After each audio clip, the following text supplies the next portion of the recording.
Okay, welcome everyone, and thank you so much for coming today. I really appreciate it. We do have one in, here come all of our attendees now. I think I had to press the record button. So we'll let them load a little bit. Thank you guys so much for being here. This is so exciting. You can't see it on my screen, but I'm watching all of your names pop up. So that's a lot of fun. Again, thank you so much. Before we begin, I really want to explain why we're doing this today. We, of course, have an objective, always important to have objectives. And I understand that a lot of us are feeling frustration with these new routines and these unprecedented times. So my hope for today is to alleviate some of the frustration and provide you with tools and resources that will help you get through the end of the year. But before I begin, I'd like to give you a little background on how this was born. My stepdaughter and I were passing out food boxes to families whose children received free and reduced lunches a couple of weeks ago.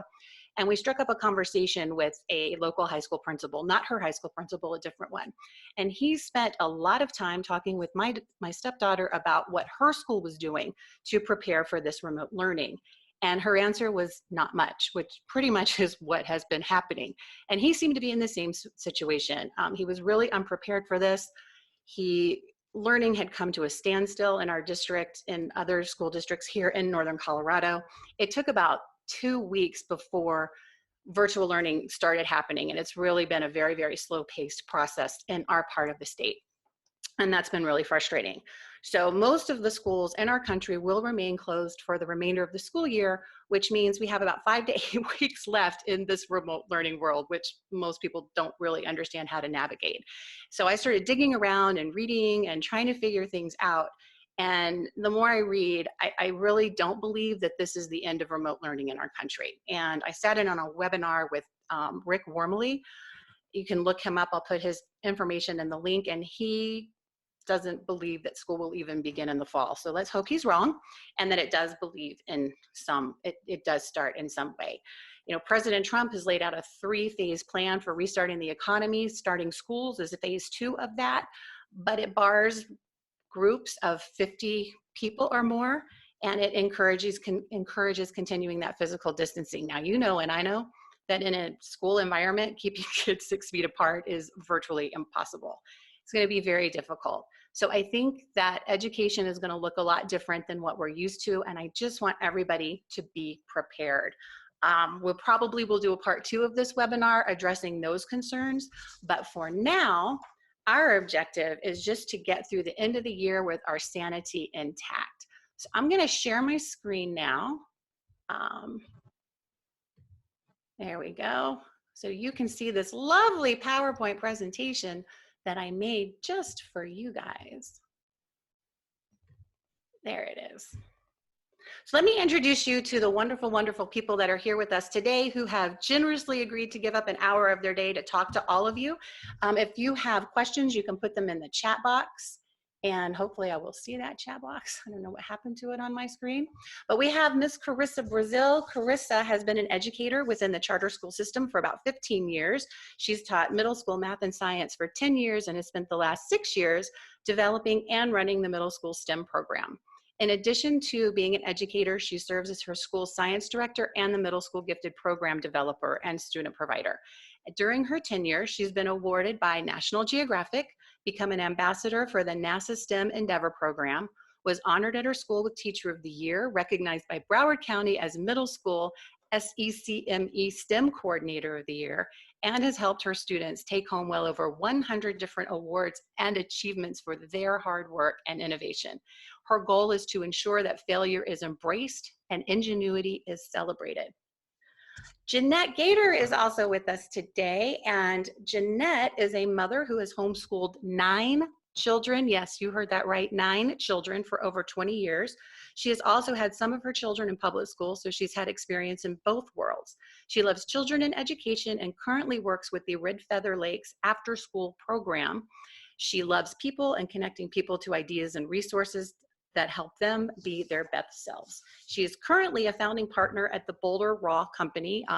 It makes healthy meal replacement bars, and her future goal is to start a foundation for young entrepreneurs.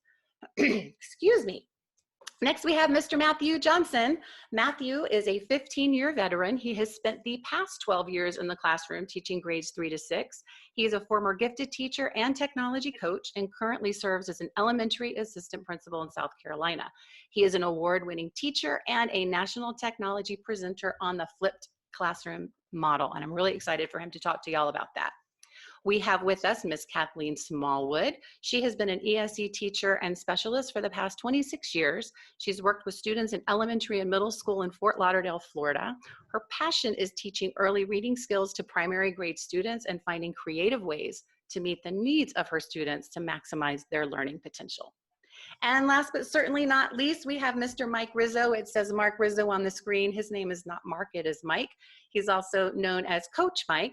And he has worked with children and their families who struggle with social, emotional, behavioral, and academic difficulties. He is no stranger to these challenges as he struggled as a child with that and was later diagnosed with ADHD and dyslexia.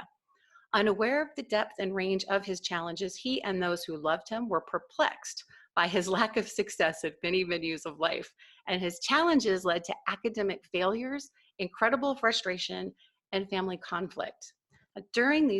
Despite these difficulties, Dr. Rizzo never, ever gave up. On his journey toward completing his education, he took many detours, which later served as a rich experiential base that allowed him to understand the world outside of academia.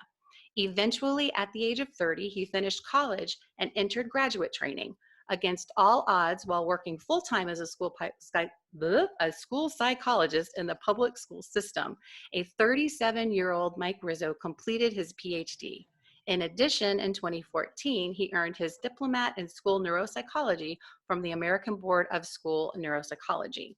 In 1988, after 10 years of working as a school psychologist in public education, Dr. Rizzo was recruited to develop the psychology department at Miami Children's Hospital in the Dan Marino Outpatient Center in Weston, Florida.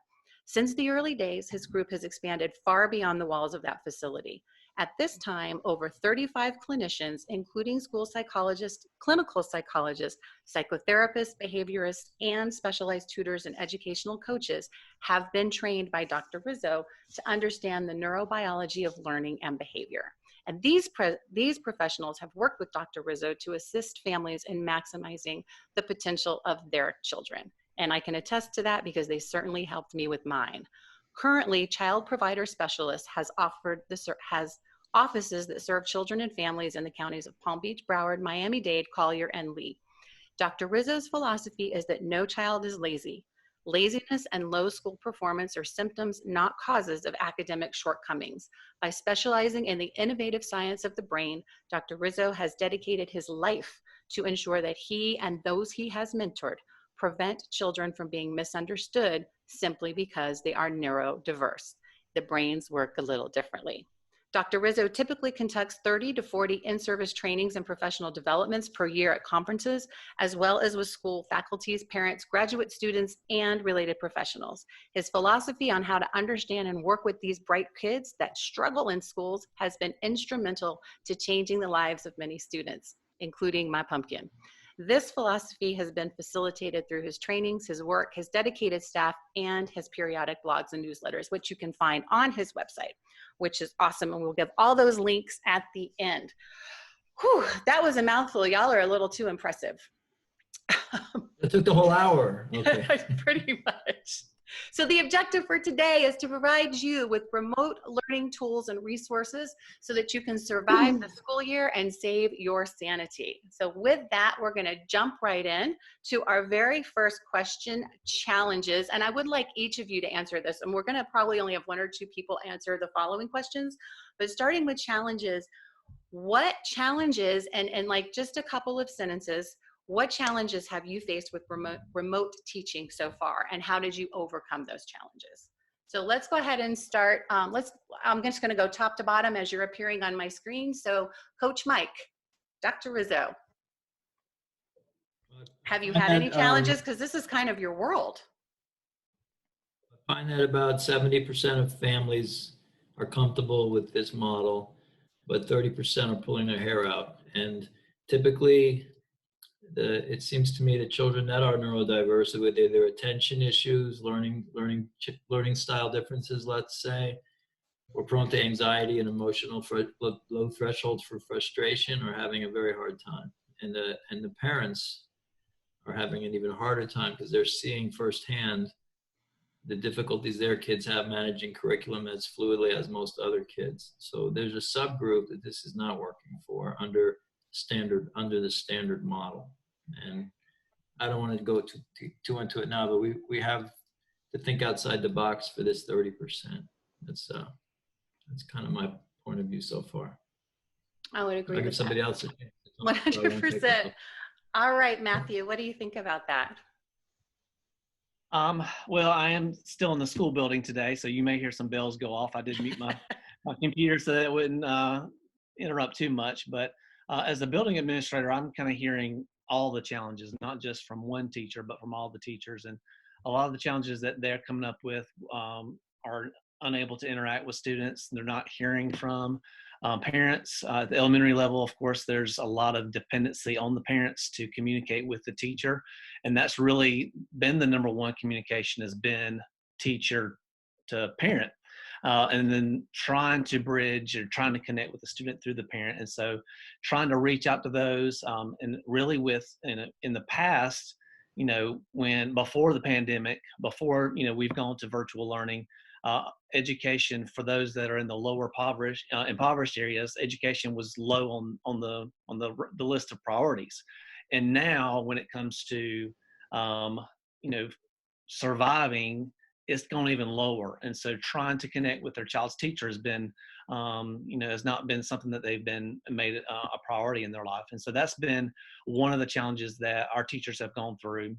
In addition to the digital divide, those that have been able to connect, they haven't been able to go and have these virtual lessons because of lack of technology, lack of internet. And so they've, a lot of these teaching has been just over the phone. And that's the ones that they can get in touch with. And so those are just a few of the challenges that I've seen from an administrative standpoint, trying to troubleshoot with teachers where they're also trying to learn technology because this is not something that they were trained for, especially at the elementary level. They haven't been trained for this. They're not ready for it. And one of the things that we're trying to communicate to them is that none of us were trained for this. We're all learning as we go. And so we're just learning together. And as an administration, we're just trying to be sympathetic and help as much as we can. And our district has been very helpful as well, just saying, reach out to us, let us know how we can help. And we're doing a lot of things a lot of different things that we've never anticipated to try to meet these challenges that everybody's going through. Right. And I can understand that frustration. We're going to deal, a lot of the questions coming up deal with a lot of the things you mentioned, especially communication and frustration.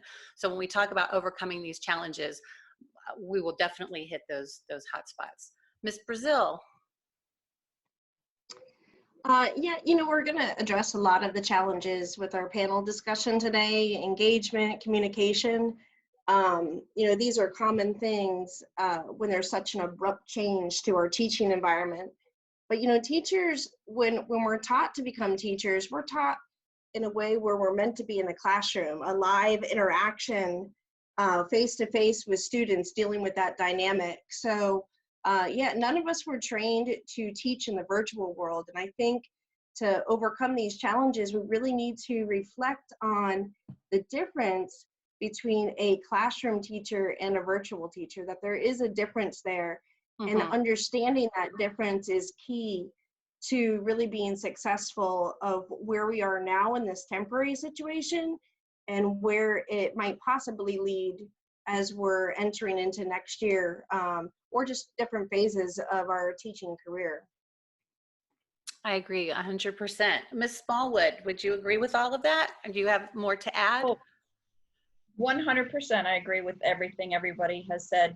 With the parents who have to keep working either at the home or away from home, we find that some parents, are having to leave their kids home alone, and those kids are not participating in the virtual class lessons or meetings, or they're not completing assignments, and it's difficult for the parent and the teachers to manage that because we can't put our hands on the child and say, you need to do this.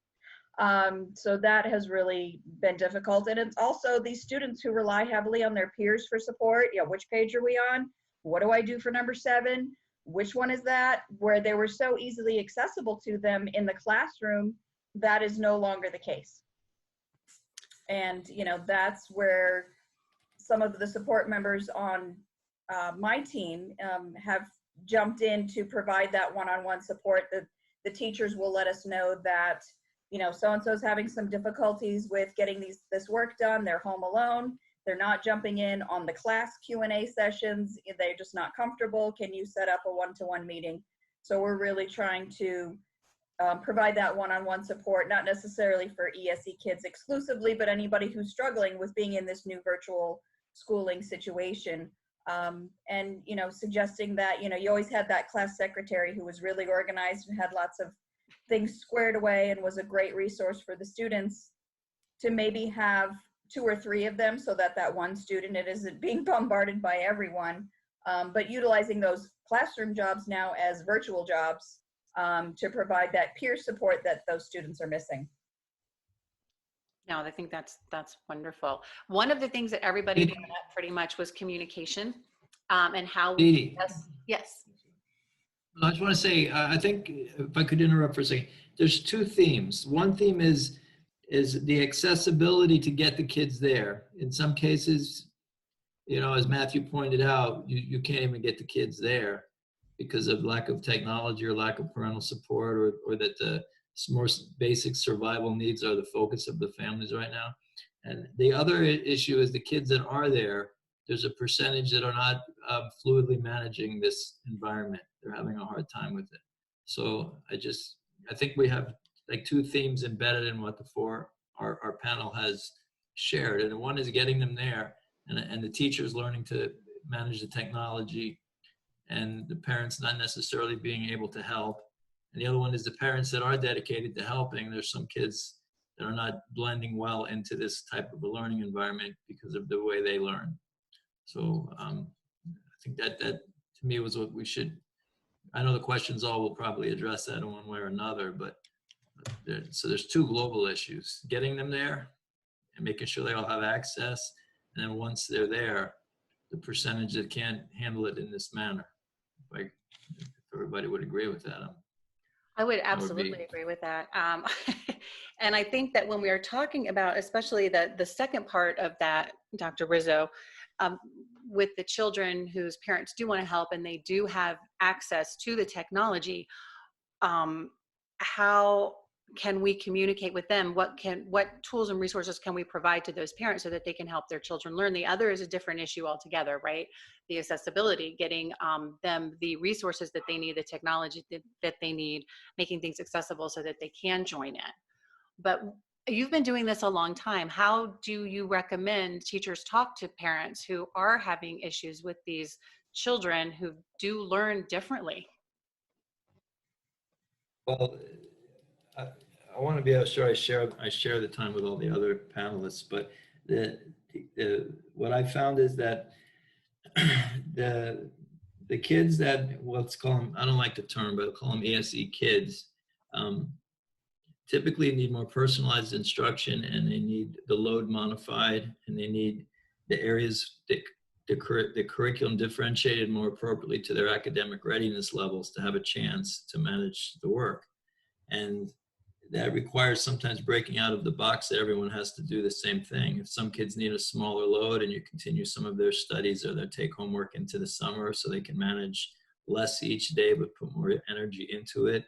If there are kids with reading or writing or math weaknesses that are clinical, how do you remediate or accommodate those weaknesses in the context of a virtual learning environment so that they're not overwhelmed or frustrated? So it's almost until K-8, we find that in the public and private school sectors, there's a little different level of flexibility because the private schools are a little more willing to take risks on going outside the box of what's been mandated by the district.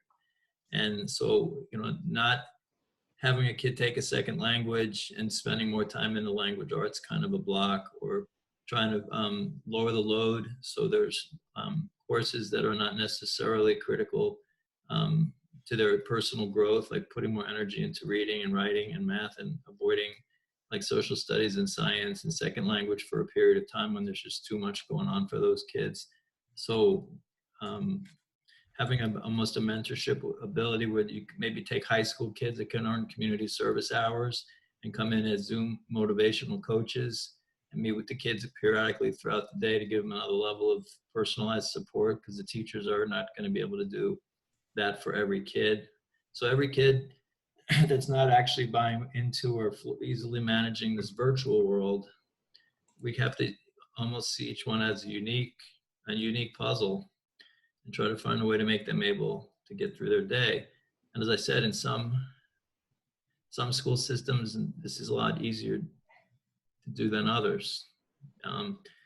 But the only time when the credits really matter and the course objectives need to be rigorously adhered to is actually, in my opinion, high school. But if we have a kid that can't read and we don't provide some reading remediation as part of the program in the lower grades, you're just setting them up for the long-term failure. So, but I'm like living in an ideal world where I can create ideal models, and I'm getting old, so most people listen to me, but it's not possible everywhere. So I'll turn it over to other people. But I just think we got to get away from thinking of every kid as being able to do this pretty much the same program each day. Some kids just can't do it. Exactly right. Exactly right. Because they are different. And as I think all of you have said, that we're, as teachers, trained for brick and mortar classroom, in-person teaching, not the virtual world. So we have to really shift the paradigm. And the way children have been learning historically is not the way that we're going to continue to learn for the next 5 to 8 weeks, and may not be the way we're learning in the future, depending on how this COVID virus affects education. I love the idea of students as coaches for the troubled kids. Troubled kids is the wrong word, but for students who learn differently. I really like that. I know my daughter especially really enjoyed having an educational coach and helping her navigate online high school, because that is how she ended up graduating. When it comes to communicating with parents, is there a centralized hub that is working better for anyone, where you have all of your information in one place, where it just makes life a little easier? Does anyone have something like that they can share? Well, I think it's based off of what your school is allowing, right? But there is some sources that are out there that, during this pandemic, a lot of associations have really stepped up and have offered a lot of free resources. And I think teachers and schools need to embrace all of the free resources and free subscriptions that are out there, especially for this school year. Or come next school year, that might change. But I think keeping things similar to how you've communicated in the past with students and parents is important during this time, because there's a lot of confusion. But there are some resources out there that might help you as an educator to push things out a little bit easier. In our school, we do utilize the Edmodo platform, which is great for student-teacher collaboration and communication, as it allows messaging and posting and quizzes and polls. But my understanding is that there is a subscription that's involved. But features like Remind, which used to be called Remind 101, is a free resource that's easy for other teachers to post out announcements, photos, documents to parents. And then there's also a couple of other ones that I've come across, that there's free versions as well as paid versions, from Class Dojo to Class Tag, which are all kind of run like in a Facebook kind of situation. Pros and cons of both, but Remind it keeps teachers' lives private, and it only allows you to share out certain things that you need to, so that's great for parents. And as far as for student collaboration, apart from Edmodo, which is what my school is recommending, there's a platform called Go Soapbox, which I absolutely love. And it's a chat room that's designed for classes. So teachers can post different types of questions, students can respond to it, They can be anonymous about their statement, yet the teacher always sees who it is. There's a confusion meter that's part of it. So if you're trying to assess how much a student might know, you might have techniques in a classroom to gauge if students don't get the concept, whether it's a thumbs up, thumbs down, red light, green light, hold up a cue card, whatever that is, but they have a confusion meter that allows you to kind of see if a kid doesn't get a topic that maybe you're covering at the time. And more advanced for probably high schools that would feel more confident in this. Twitter is an awesome social media resource for teachers to share out. What you would just do is use a school or a class hashtag to connect, and that's real-time feedback when we're talking about student-teacher communication. So there's a lot of different platforms that are out there. Unfortunately, we are restricted to what our school allows us to, but there's still a lot of free subscriptions that are out there, I think, that we can dabble in right now. Can I say that there's a lot of the remedial part of the kids that are struggling learners, there's a lot of things. There's a lot of things for reading remediation and math remediation and processing speed. And I mean, if they're not having resource support classes available to the at-risk kids, and then even in some of those classes, there wasn't a lot of remediation. If the kids that are struggling could have a bit of remedial activities that are technology-based built into their day, they're going to come out a little bit ahead at the end of this rather than falling further behind.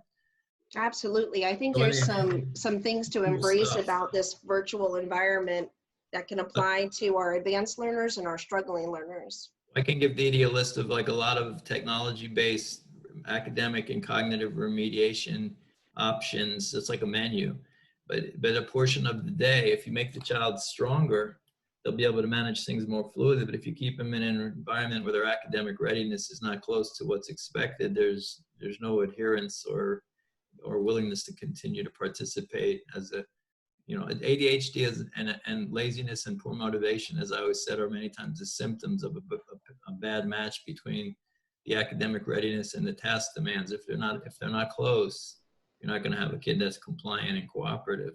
It's going to be a fight or flight. You're going to be sad or you're going to be mad, but you're not going to sit there and be miserable. So.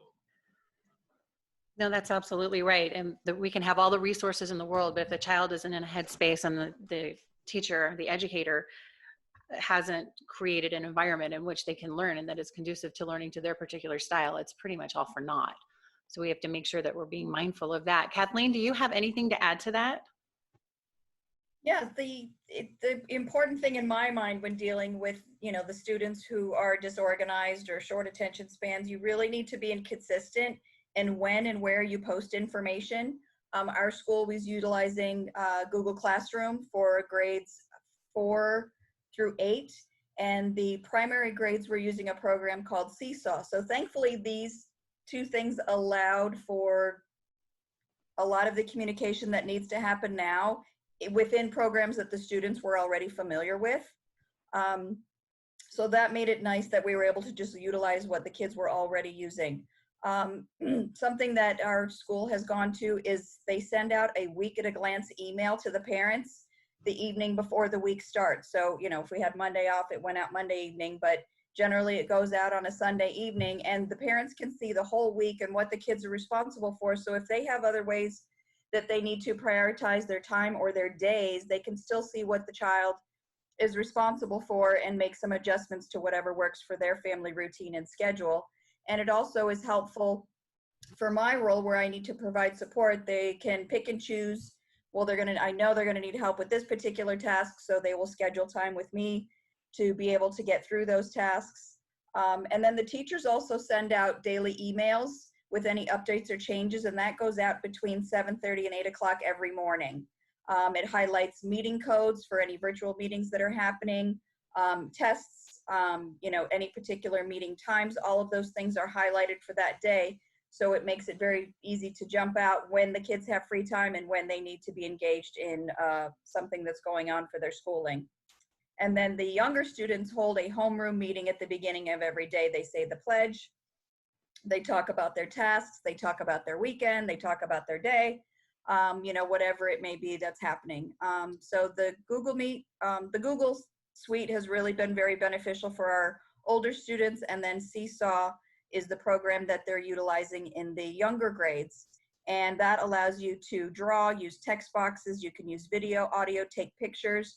So as Dr. Rizzo had talked about, you know, kids being able to do things in a different way, being able to do something other than typing up an essay, where they can just talk about it on video or have an audio recording or take a picture of something that they drew or just draw it within that software program, I think has been very beneficial for the students. No, I think that's awesome. And I love that there are different ways to assess what they're doing. That's what we absolutely should be doing, I think, all of the time, but that's just my personal opinion. Matthew, I saw you nodding your head when Kathleen was talking about Seesaw. Is that something you're utilizing in your school as well?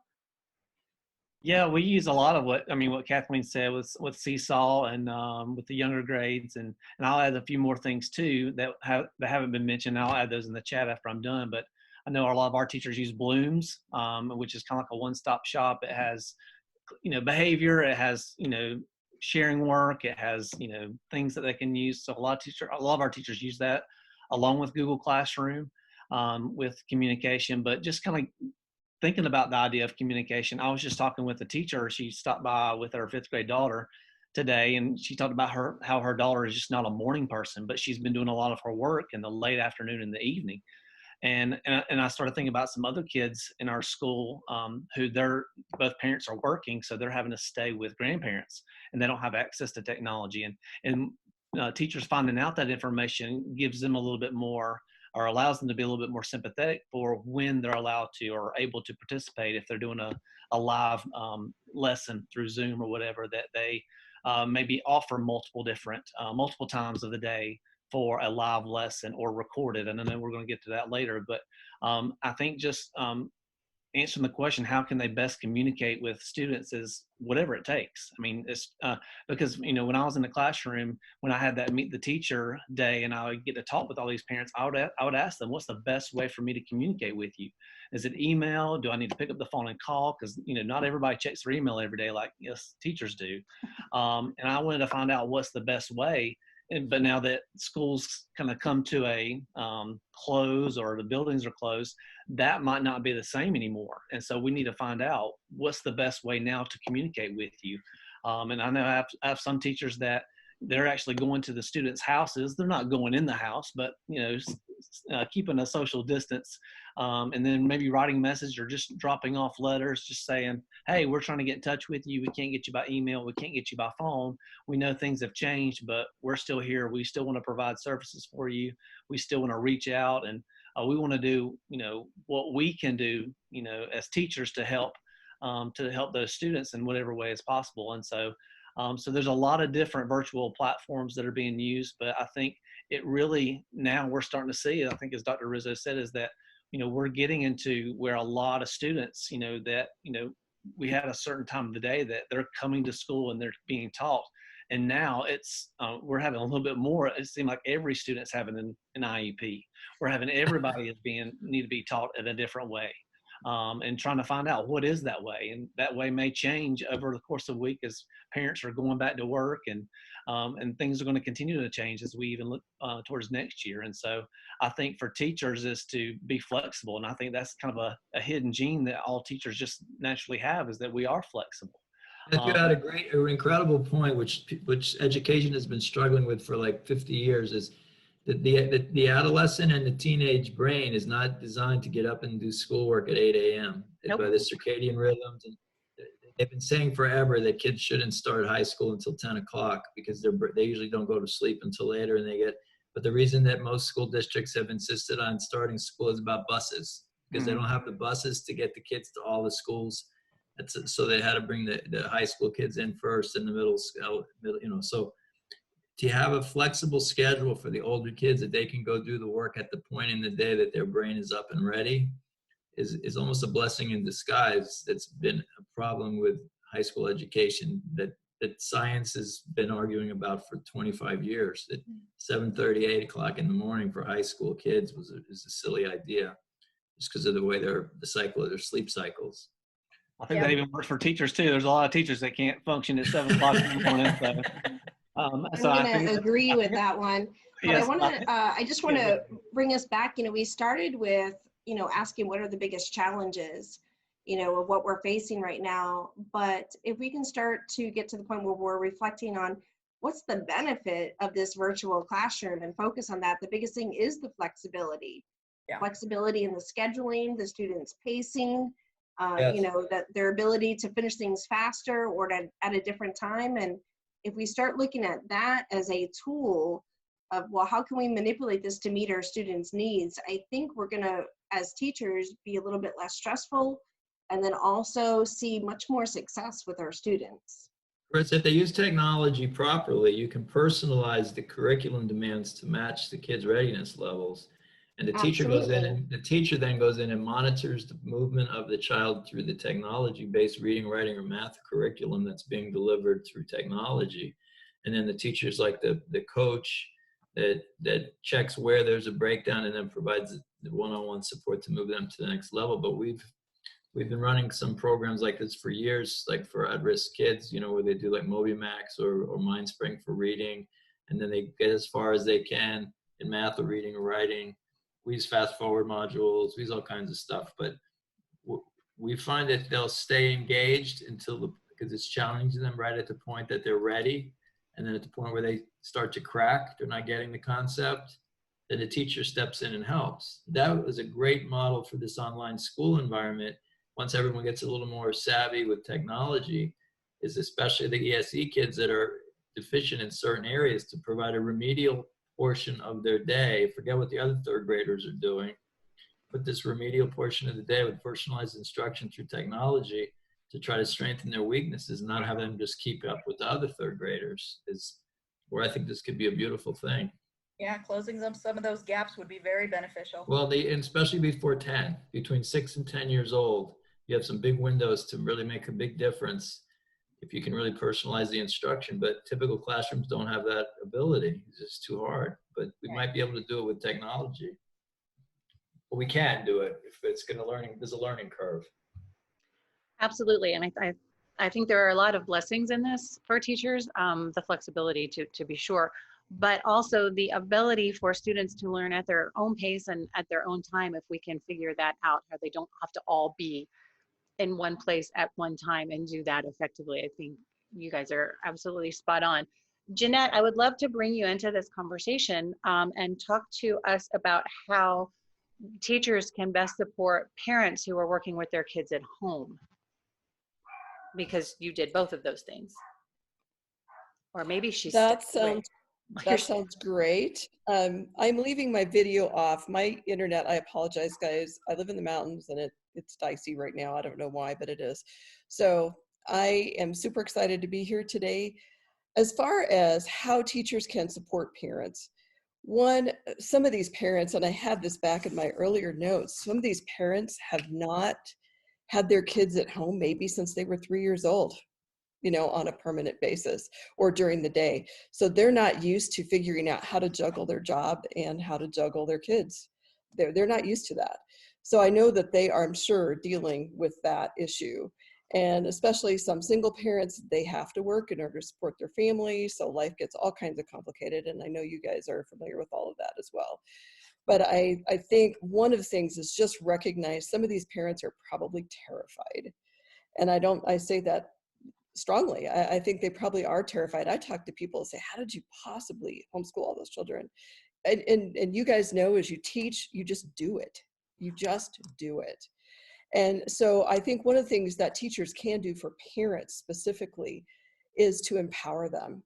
And I know it's hard, and I can't remember exactly who said this earlier, but some may not feel like they have the ability to do it, and maybe they don't, but find a way to help them to get that, because they need to feel empowered right now. They need to feel like, I can do this. And sometimes it's just saying, hey, we know you can do this, and here's some things to help you. And so any way that you can look at them, and sometimes it's a mind shift for us as well to think about, okay, yep, these parents can teach their kids, even if it's for a short period of time, they can do it. And so changing our mindset so that we can communicate to them, hey, you guys can do this. You really can. You can do it. And these are some things that can help you. And I'm here for you. and just any way you can to really just empower these parents, because I think a lot of them are really frustrated. I think a lot are really scared.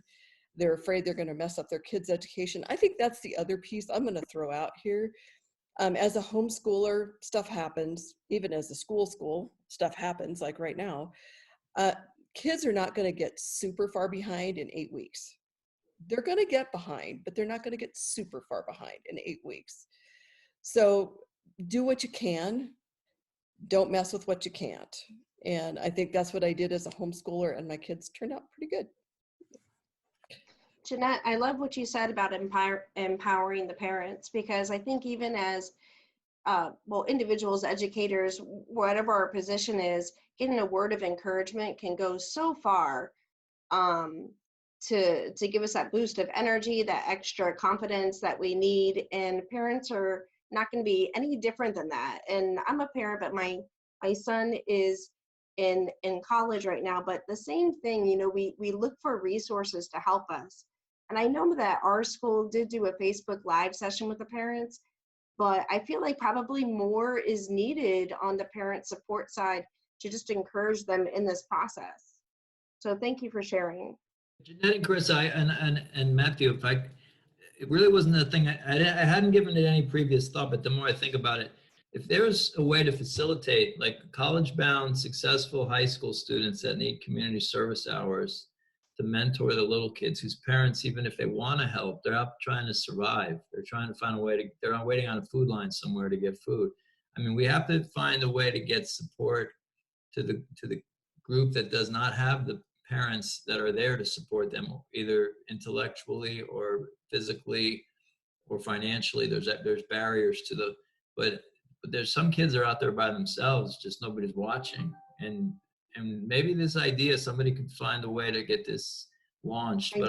I wrote it down. I'm going to be following up. That 5 minutes ago, but I think it's a great idea. Is if we could get community service hours available to the high school serious students to mentor the little kids as educational coaches to get them through their school work. And even if it's 2 hours a day, a high school kid starts at 10 and helps the kid from 8 to 10 and gets community service hours. But somebody has to be there to be a cheerleader for these little kids whose parents are too busy or too overwhelmed to be there, or don't have enough knowledge of technology to even figure out how to log on to the site. So that's the missing piece, is somebody, and otherwise, and other parents that have like 4 or 5 kids are trying to manage 4 or 5 kids' schoolwork. The people are at different grade levels. I mean, those are the parents that care a lot and they're going out of their minds, but there must be some creative way to find a mentorship arrangement for the older kids to help the little kids, that those of you that are in public education can perhaps plant that seeds. I don't know how hard it is to change things. And there's liability issues. You'd have to record the session so the kids don't do anything weird with the little kids. But you could have safeguards for all that stuff, but somehow we have to get more Zoom one-on-one support for the kids that are not having someone to guide them. And the teacher can't do it all. No matter how much your teacher's committed, it's just overwhelming to expect the teacher to do that for every kid. Well, I'll shut up. I really. Dr. Rizzo, Sorry. you asked earlier, you said, Dee Dee, why am I here? This is why you're here. This is why. Mhm. For those, we get a bunch of people together and brains start to fire and synapses start happening and great ideas come. So thank you for that. I'm sorry, Jeannette, I think I cut you off. Yeah, you're fine. I was just going to agree with Mike. I think that's an awesome idea. I know that one of the schools my children did attend, it was an expeditionary learning school. One of the things they did within the school was they had mentors, or the older kids would go into the younger kid classrooms and help. That was one of their jobs, if you will, in school. I mean, they were required, actually. That was part of their service and part of their schooling, to go in and teach the younger classes, or to go and assist a teacher, or something along those lines. And so I think that's a really super great idea, to find a way. Yeah, it's a little harder, but I think it's possible, and I think that's a really super awesome idea. Before we continue on, we have fortunately and gladly and most welcomely gone off of the questions that I had prepared, which is perfect and fine and wonderful, because I think what's happening here is great and a great help to everybody who's listening. So what I'd like to do now, we were going to talk about classroom engagement. We were going to talk about project-based learning, enrichment opportunities. We talked a little bit about collaboration all over. So at this point, I would kind of like to open the floor to our participants, because we've got about 12 minutes left in the hour that was planned for this, and I don't want to keep people longer than necessary. What I'd like to ask the panelists to do is, if you have those resources and you had jotted those down and we're ready to share them, if you would just send an email to me, and I will send an email out to our participants with all of those resources that they can access immediately for the short term, but maybe there are some long-term questions. So if anybody has a question, this would be a great time to ask it, because we don't have to continue with, you know, the script. We certainly can move on to questions. There was one question that came in from Fidelia Muniz, and it says, panelists, that she stays in contact with a variety of high achieving to low achieving students. And one of the concerns they have is understanding the process of the circumstances first, the emotional and social interaction that's important to keep them missing out on learning and achieving their academic goals. Maintaining a balance for students is really important. Is there a way that any of the tools, I'm sorry, things are flipping around and I'm taking me away from what I read. Sorry, that was probably my fault. Yeah, maintaining a balance, that's okay, for students and families and teacher facilitators is incredibly important. How is that addressed? So is that being addressed in your schools?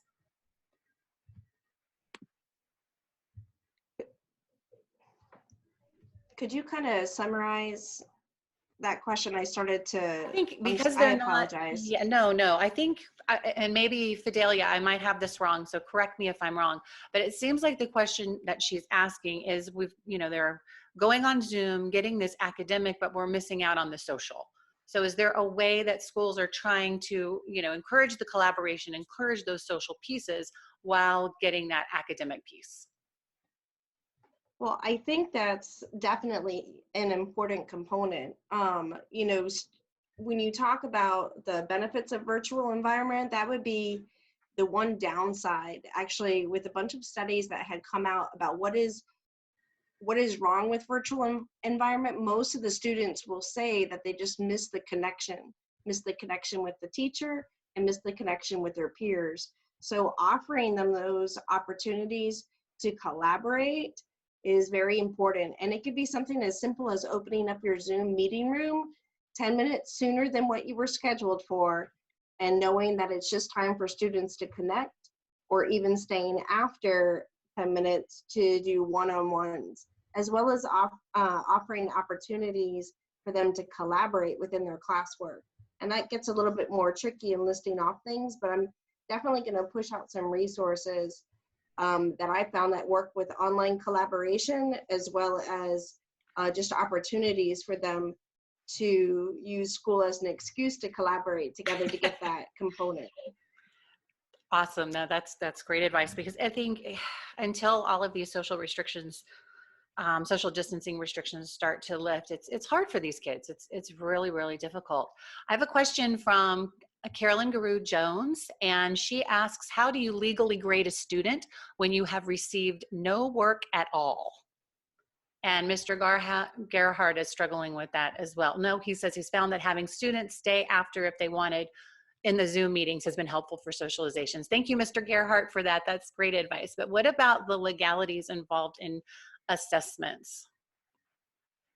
I have my own thoughts on that, but I'll let y'all go first because you're in the classrooms.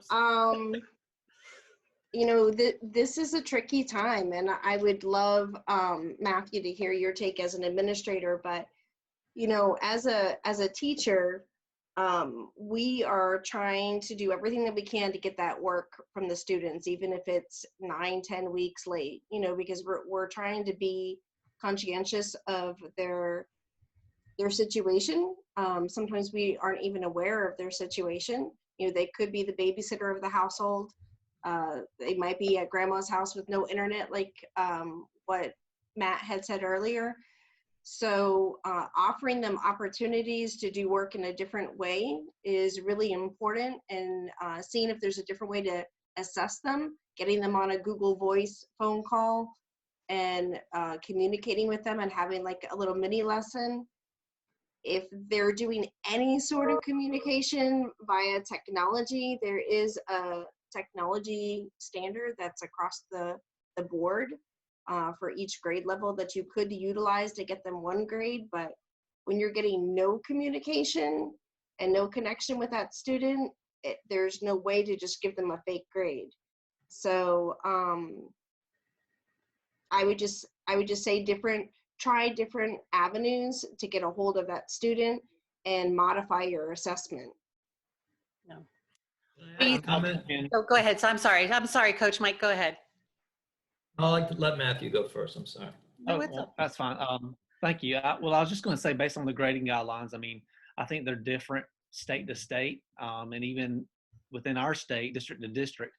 And one of the things that, you know, we've kind of tried to communicate, or our district just communicated to our teachers, maybe a little catchphrase, you know, grace before grades, relationships before rigor, patience before programs, and love before lessons. And so when it comes to grading, it's different, you know, upper level to lower level, and you know, whether it's a participation grade and an engagement grade, and then how that's going to be looked at from, you know, quarterly, semester grades. It's going to look different district to district, state to state. And so, you know, we're in an unprecedented times, and so we have to take unprecedented measures to, you know, try to meet the needs of our students, and grades really shouldn't be that much of a priority. You know, especially when you get the older grades, you know, or the older age levels, that's kind of their motivational factor is, I got to get this grade if I'm not going to pass.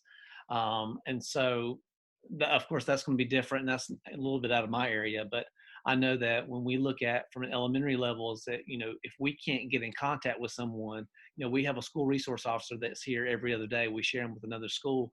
You know, we send him on a well check, you know, and he just goes out there and says, hey, you know, your teacher hasn't heard from your child. We just want to see if you're okay, if y'all need anything.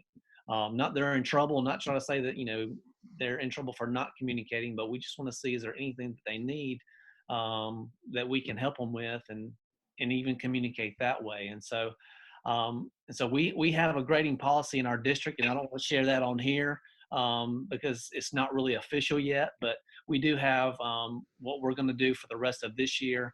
Moving forward, I'm sure it's going to change because, again, we're just being, you know, dropped into this, and they're just being dropped into our lap. So we're just really trying to figure it out on our own. Thank you for that. Go ahead, Coach Mike.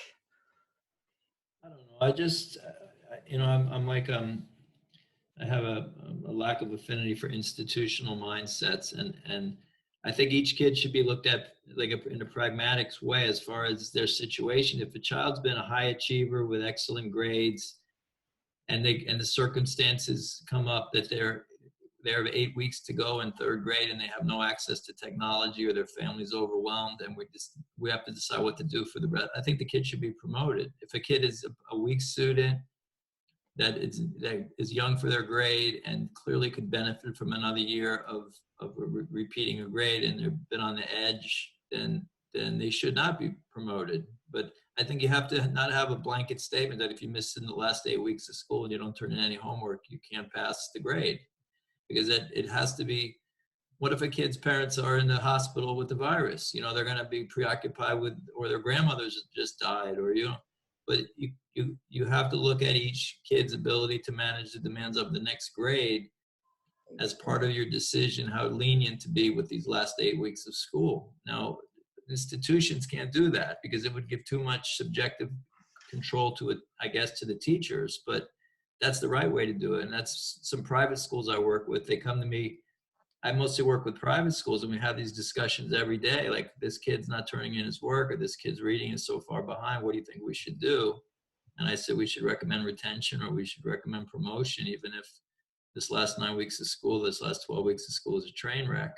It's not in every kid's best interest to have to repeat a grade just because they couldn't produce any work because of circumstances. But that would be a loose gun to give to people to run around making that call randomly. So I understand how hard that can be. but that's how it should be. That each child is looked at individually as to their academic and emotional readiness to go to the next grade. And if they weren't able to get the work done this year, you should cut them some slack if you can. but Yeah. Institutions may not allow that. Okay. Yeah, I would agree. I think every report card around the world is going to have a little asterisk for the fourth quarter. Yes. No, I think that's really right, Kathleen. I think this is such an unprecedented time and it's so difficult to figure it out. But I also agree with Coach Mike, because each child really should be assessed on their own merit. It's like if they're participating online, if they are getting online and they're answering questions and they're participating, then they're connecting with their teacher and they've done well in the past. I agree with Coach Mike. Push them on. Don't base this last quarter on, whether or not every single piece of work got turned in, because again, we go back to the terrified, overworked parents who aren't keeping up. So I would agree. I think it's time, unfortunately, and that makes it harder on teachers and administrators to do it that way. But I think each child, if you can look at them individually and say, okay, have they in general this year done a good job, and can they be pushed on? And hard part is the policy, though. You can't do it you do it for one kid. The other parent says, why don't you do it for my kid? And it's easier said than done, but it's the way it should be, And that's the reality of the situation, is that this is going to be a wash, and it's okay, because we can't make that decision because we don't know the individual circumstances. So I think the grace before grades is very important right now. Ms. Guru, I would just not let it get to you. As a teacher, we tend to take it personal when a student doesn't do their work, and this is definitely not a personal time.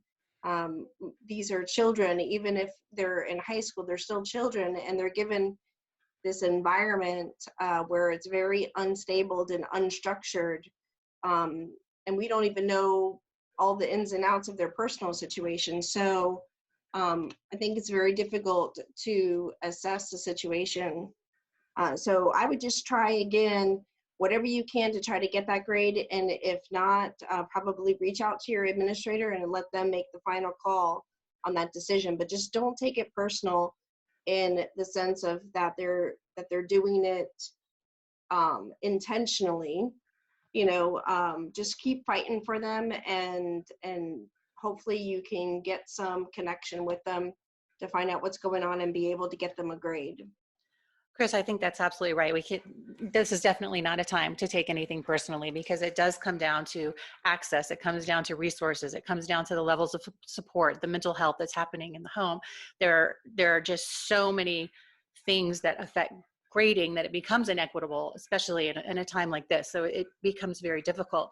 I do want to say, especially for you high school teachers out there, I know we have some people from high school on the line today, that a lot of the colleges are saying, don't be afraid of pass-fail. They're giving out pass-fail grades in colleges and universities this year. They're not upset with high schools giving out pass-fail grades. They're not going to hold it against any student. So however your school, your district decides to handle grading, of course, that's what you have to do going forward. But you're with those kids every day. You know their abilities. You know if they've mastered a subject or if they haven't mastered it, regardless of whether they're turning work in. So as we had talked about, as Coach Mike said, if you need to move them on, whether they're turning that work in or not. If they know the stuff, don't hold it against them. And if they don't know the stuff and they are struggling, the grace of an extra year may be what they need. But again, that's something you have to decide with your administrators. I'd be happy to come back for another session, but I do have to go to a 3:00 appointment. I'm sorry that I didn't plan more time. No, and I'm going to sign off because I know everybody needs to go. We work our calendars. Coach Mike, thank you so much for being part of this. Hopefully I'll have my video for the next one, and I would like to do another one in 6 to 8 weeks just to kind of prepare for what's coming. We'll have a better idea of what's happening with our schools at that time. But thank you so much for being here. I wish you could see the big smile on my face. Thank you all for having me. Appreciate it. But everyone have a wonderful, healthy rest of the school year, and hopefully summer will be brighter. Okay. Thank you. You too. Thank you. Thank you. Yeah, I think we should probably wrap up in the interest of time. Thank you, Kristen, and thank you, Carolyn, for your goodbyes. Do you all, Matthew, Carissa, Jeannette, Kathleen, have closing thoughts for our wonderful, wonderful teachers that are listening to us right now?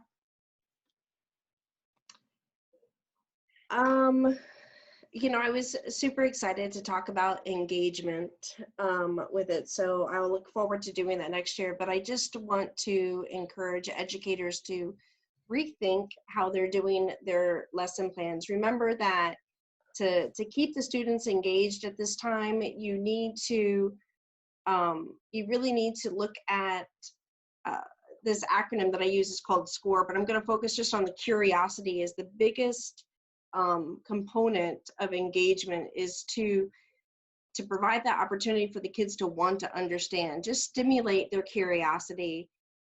Think outside the box for the projects this year. Use this as an opportunity, since we don't have to do state assessment, to do all those awesome projects that we typically don't have time to do during the year, and just modify them to be virtual, and take the time to do that. And I think it's going to pay off to really bring success to the last part of your year. Absolutely, Chris. I think, and I'm sad we didn't get to engagement too, because I think that was a really important piece. So if you send me your notes, I will make sure and get those out to everybody so that they can benefit from that information. Because Carissa and I had talked previously about this, and she's got some amazing stuff going on. And I don't know if you read, everybody, Catherine seeing her comments in the chat box, but check out what she's doing too. She's getting all kinds of creative with her students on Zoom. So I think that's fabulous. Mr. Johnson, what closing words of wisdom do you have for us? Well, and will you come back and do this with us again? Yeah, definitely. Yeah, definitely. And I was kind of on the technology end, when anything that I, advise for teachers is finding something that they're comfortable with and use it and be consistent with it, but also find ways to refine it and make it better. Because that's what, a lot of teachers are very hesitant with technology, but find something that you can do.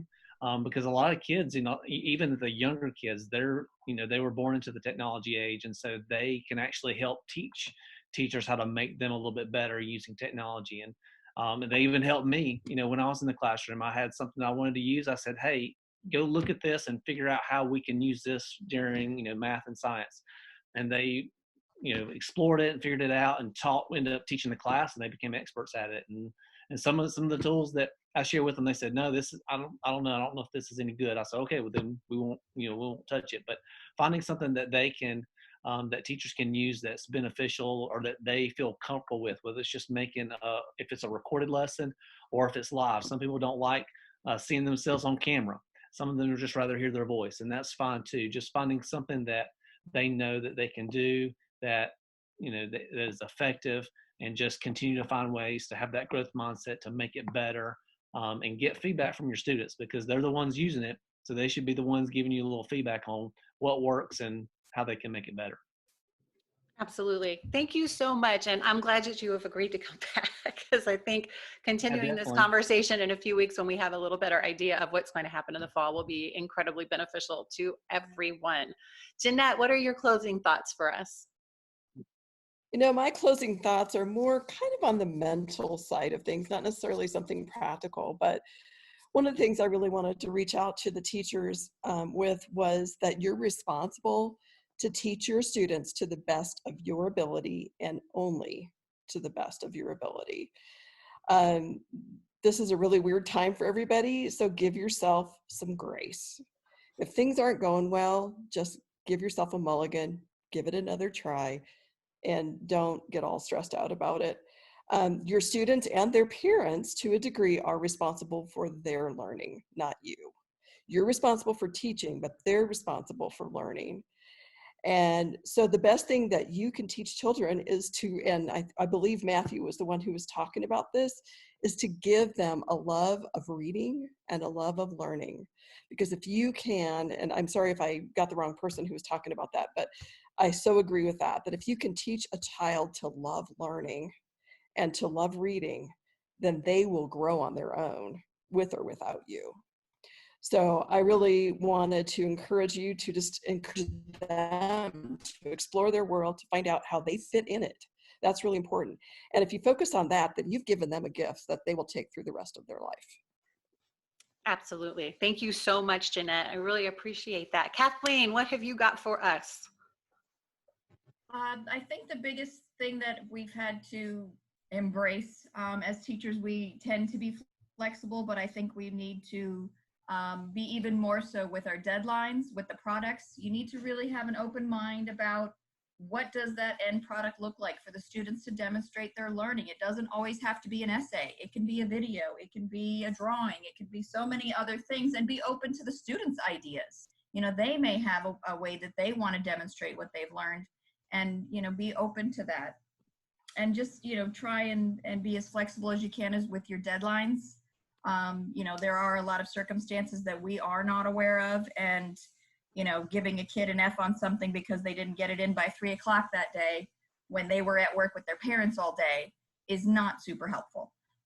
So you really need to try and be as patient and flexible as you can in these circumstances to allow for learning as best the students can handle it. I agree 100%. I think the assessment and the grading, and I had talked to Ms. Brazeal about this a couple of days ago, is probably the trickiest part, along with engagement with all of this. And so I'm glad that we were able to have those conversations. This wasn't about coming to consensus. It was just about presenting ideas. I do have some resources that I do want to share with you about remote learning, appropriate times for teaching, how much time to put into it, not demanding too much screen time from our children, regardless of their ages, more for the older ones, less for the younger ones, of course. Some guidelines put out by the Department of Education in the state of Illinois. They've been pretty thorough with getting things together for this. I've been really impressed with their efforts. So I will definitely share all of that. But I want to say, especially thank you, Matthew, Carissa, Jeannette, Kathleen, and also to Coach Mike, who has had to go, because I know we're all very busy. You're very busy. You're working with parents, you're working with teachers, and Matthew, you're working with the district, trying to get things together and make sense, and to give your time to these teachers to help them have a better idea of how to survive just the next 5 to 8 weeks, I think is priceless. So thank you so much for being a part of this. Thank you for agreeing to be a part of the next one, because I would really do think a part 2 is going to be important when it comes to trying to figure out what we're going to do this fall. So thank you. Thank you. I enjoyed it, everybody. Enjoyed learning from y'all. And thank you, teachers, Thank for you. taking time out of your day to come be with us today during this time. I appreciate it so much. Yes, agreed. We're getting a lot of love from our participants. Thank you guys, everybody. I wish I could click a button and have everybody's face on this screen. But thank you, Mr. Gerhardt, and people's names who I can't pronounce. Someday I'll be able to do that. All right, guys, have a great week, rest of your week, and we'll tune in for part 2. Awesome. Sounds Thank you, good. Dee. Okay, Thank you, thanks. everybody. Have a great day. Bye. Thank you. Bye.